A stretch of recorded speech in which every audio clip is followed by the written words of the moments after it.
Honestly, when you understand you are forgiven, it's transforming. When you realize you've been forgiven of everything you've ever done and you receive it, you won't struggle with unforgiveness. You're so overwhelmed by the beauty of who He is and the goodness of who He is, and that He forgave you of everything you've ever done. You will not look through eyes of unforgiveness when you see you're forgiven. The Lord showed me along. I said, God, why do people have so much of a hard time forgiving? I was pastoring. People had issues. I said, give up your lifetime subscription to issues. Well, he shouldn't. Well, how come they? Well, why do you let? Well, are they supposed to? Well, shouldn't they? And we're singing songs to Jesus and got all kinds of issues. Oh. Come on.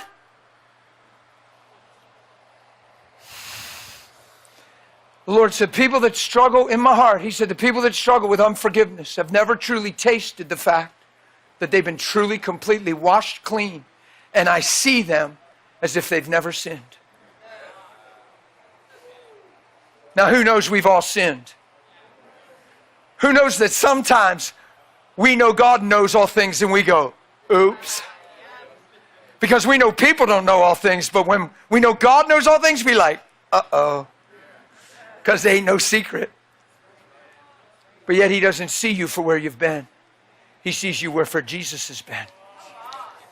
And He wants you so overwhelmed by His love and the way He sees you that you love Him in return.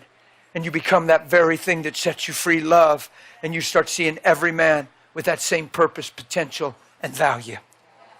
And all of a sudden on a man's darkest day, you understand he's more than what he sees.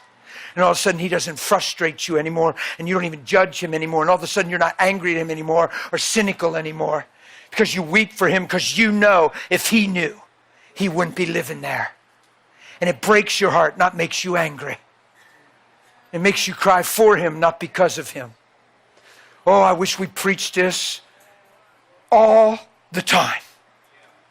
Because it's not cool in Matthew 18 to be forgiven of everything you owed the master and not forgive your brother for what he owes you. I read the parable. It is not cool. It's a place of bondage, torment, and outer darkness. And it's called an evil and wicked servant that wants forgiven of everything they owe and won't forgive their brother of what they owe. I heard Creflo Dollar in 1997 preach that parable.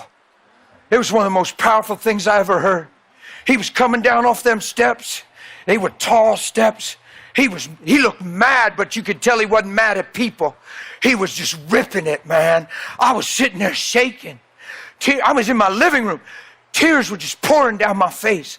He did the math in 1997 or something. He did the math. The talents that the servant owed the master was 19 million. The denarii that the man owed the brother was $500. He did the math and brought it into today's currency. The servant owed $19 million to the master. And the master relieved him of all his debt. He turned and saw a brother who owed him $500 and said, hey, pay up. He said, I don't have it. Be patient with me. He said, I ain't having that. And he shut him up in prison. That means he closed him up in his heart. He cut him off. Creflo was on the steps. He said, you gonna tell me you've been forgiven $19 million of debt and you're gonna put your brother in prison for $500? And I went, no!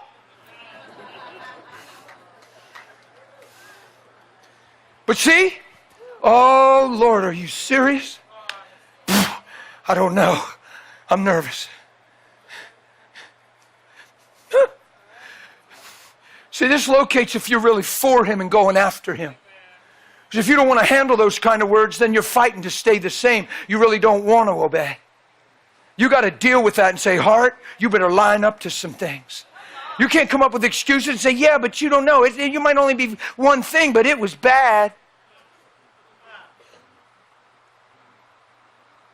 Your hundreds of thousands of things, all totaled up, far surpass the one thing.